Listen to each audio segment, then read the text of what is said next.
have a leak in the tire itself, in the tread, rather on the beads, so I can't show you how to patch, but maybe we'll try that some other time here. So instead, what we're going to do, we're going to inspect this rim really good and make sure that everything's just so kosher on this bead. You don't want too many bumps or nubbles or anything that'll prevent it from seating and sealing. And if you find something, you'll want to work it down with some emery cloth. Like this. I got to go get the emery cloth and then we'll show you what you can do. So we got the emery cloth here. We got the emery cloth and a wire brush. We're just going to work our way around this this bead on the rim here. And just make sure that we're all nice and smooth so that everything will sit in there the way it's supposed to. And you just do like this all the way around that tire there, the rim.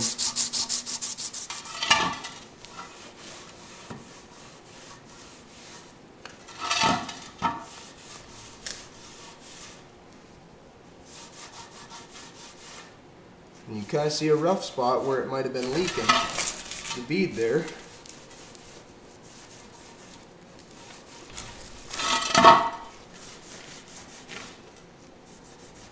There we go. And then just for good measure, on the side that we emery cloth, we're going to go across with a wire brush and just knock down any other gunk that we find. And you should really do this on about any time you ever mount tires. You should clean out the bead and just make sure that you got it nice and clean. Otherwise, there's always the possibility of leaking, you know, and you don't want that.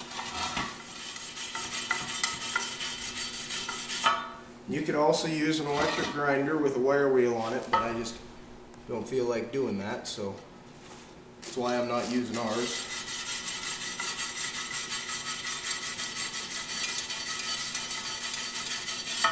You got to be careful doing that though, because you'll actually put gouges in the metal and then it won't ever seal again. Shelly. What are you doing? Huh? What are you doing?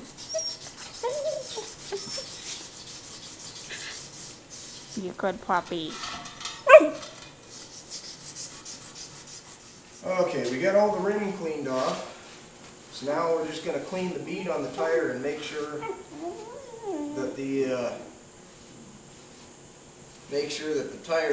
bead in the tire is all clean and that there's no scrapes or gouges in it. Thus far, everything's looking good. Looking like it should be sealing right.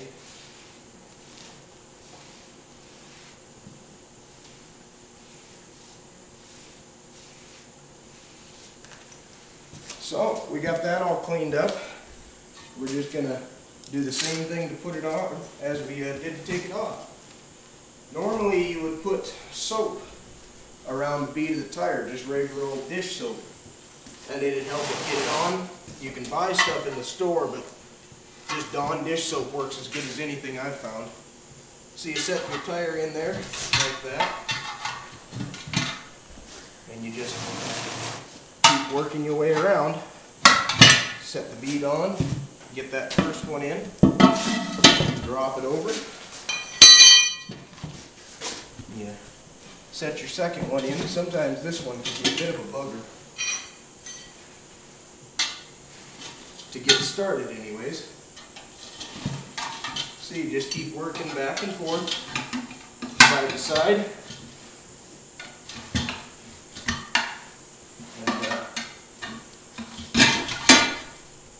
There we have it. The tire's on the rim. Now we just got to air up the air compressor and make sure that we fix the leak. We got the tire on here and we're going to seat the bead. What I like to do is grab the tire against this concrete, put my foot against the rim and just press that back bead in there. Then all you've got to do is control this front bead as far as allowing air, because right now you've got a great big gap and obviously it isn't going to fill up. And there's some other techniques that you can use involving ether and I forget what they call the tanks that you use, blast tanks, but we don't have one of those here, and I don't want to use ether because I'm terrified of fire. So we got our valve stem in, and you've got the rim pushed into the back of the tire. So you just set your knees up against there and kind of press your rim into the tire. And voila! And it goes pop!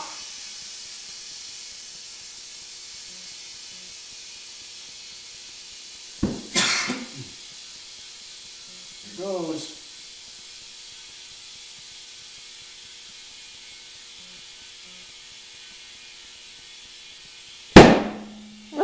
Just sure. like that.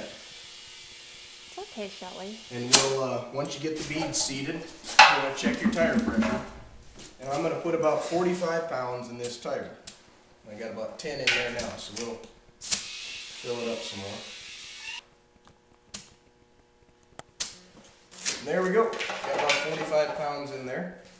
Now before you call it quits, you always want to double check and make sure that you've got your leak fixed. We'll just take our water in here. We're going to dump it on the valve stem. And you can see there's no bubbles coming up from the valve stem now. And where there was air coming before, don't see any more air. No bubbles. So if you got the leaks fixed, then you can call it good. Put it on the car, and that's how it's done. If you don't have a tire machine, you can still change tires.